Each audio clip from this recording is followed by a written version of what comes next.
I'm personal injury attorney Neil Shouse with Shouse Injury Law Group.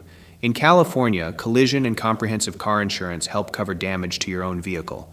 But they work in different ways. Collision insurance pays when your car hits something, like another vehicle, a fence, or even a garbage can. Comprehensive insurance covers damage from things like fire, theft, vandalism, flooding, or falling tree branches.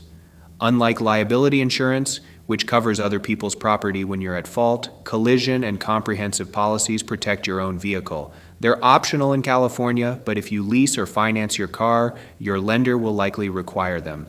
These policies usually have a limit, the market value of your vehicle, and a deductible, which is what you pay out of pocket before insurance kicks in.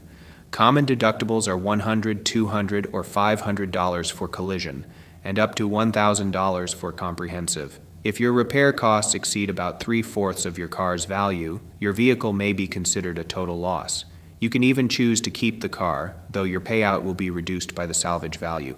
If you or a loved one has been injured in a car accident, don't wait. Call us immediately for a free consultation. We will fight to get you the largest settlement possible in your case.